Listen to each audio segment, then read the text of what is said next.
Now things are getting very interesting. The madman has delivered, and we're going to analyze what this actually means. A couple of weeks ago, I even covered it. It was on this channel that Elon Musk is planning to either purchase stocks in the Twitter or he is going to start his own social media alternative. And I analyzed both of those particular options and I weighed in the pros and the cons. But right now, he has decided to purchase 9.2% of the stocks at Twitter, which makes him the largest shareholder in the company. And that is kind of interesting. So the reason he did this, allegedly, is due to the fact that he is doing what is called activism shareholding. So activist shareholding is when you purchase shares into a company, not with the purpose of making the company more profitable or anything like that, but is to impose your political will on the company. And this has been done many times in history. For example, you had environmental activists purchasing shares at various oil drilling companies or various factories in order to force those companies and factories to impose environmental regulations, which weren't made into law, but morally speaking, the environmentalists wanted that. And this, of course, ended up lowering the profits, ended up upsetting other shareholders. But it's a tactic that's been done with various levels of success. However, it's also quite rare because in order to do something like this, you need to have fuck you money. In other words, you need to burn away some of your cash in order to push your morality. And in the case of Elon Musk, I mean, if I'm not mistaken, he is the second richest man in the world. And he does seem to have strong moral convictions. I mean, he was pressured to censor Russian propaganda from Starlink, and he said no. Which does show me that he actually does believe in free speech. I mean, he's not coming out as a Russian asset, in my opinion. No, he is an American that legitimately believes in the marketplace of ideas. He believes that people should be allowed to talk so that the good ideas can come forward. We notice that progressives do not believe this to be the case, and it's usually because their ideas never come forward when there is no censorship, when there is no terms of service. Like if you put a capitalist like Elon Musk to explain to you why capitalism is great, and then you put a socialist next to him on a stage that tells you that the government should take away your private property because you don't know how to spend your money and the government knows how to spend the money better than you do, very few people are going to side with the socialist. So the socialist is going to conclude that the free marketplace of ideas is a bad thing, that good ideas never get to come up because of bad ideas, and we need censorship and terms of service. Now, with that out of the way, let's discuss whether or not Elon Musk can actually bring free speech to the platform of Twitter, something that was initially advertised that it was one of the best selling points that this platform used to have. I don't think so, because even though he has the biggest amount of shares, he's got 9.2, you still have to worry about those other people, which, even though they have less shares than Elon, can rally together and override any decision that he makes. Because the other people aren't going to be interested in free speech, they're just going to be interested in making profit. And they can be like, okay, well, if we make this change, we may spook advertisers. If we make this change, we may upset the American government. So they can just override Musk at any point of the way. The second issue is that in order to actually make change, even if you're a shareholder, what you need is to have a CEO. So you need to have a CEO on your side. With 9.2% of the shares, I don't think Elon can actually put in a Twitter CEO that would be sympathetic with the idea of free speech. But finally, let's assume that he would do it. Let's assume he gets enough people on the board and he convinces them that, look, free speech is the way, put my CEO in charge. Even then, it's going to be next to impossible to change the corporate culture at Twitter. Because the people who are in power now have worked tirelessly for years in order to bring Twitter to the place where it is. So you have an entire army of HR and diversity officers who have gatekept incredibly hard, hiring people based on ideology rather than merit, making absolutely sure that the people who work at the company are indoctrinated by sending them to monthly seminars and getting them to read the important literature. So now you have an entire corporation that is filled with activists who will do everything within their power, moral or immoral, in order to resist the change.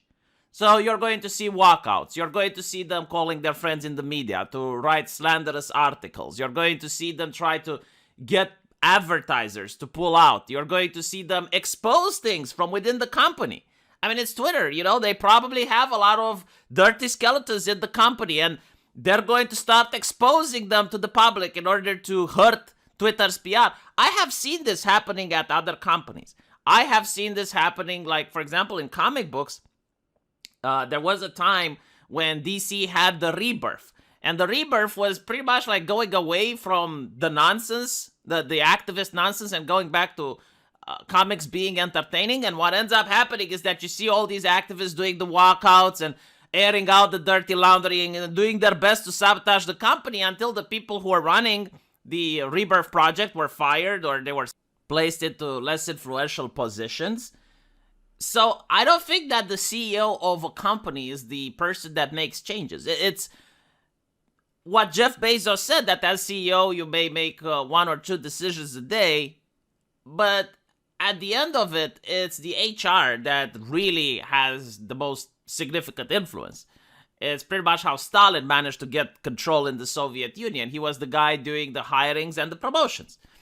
And by doing this, by gatekeeping, by putting your people in positions of power, that's how you gain control of a company. And, the mainstream media, they constantly say, oh, there's a lot of white, cisgender, straight men as CEOs, and they're the ones in positions of power. It's like, well, it's not really the case.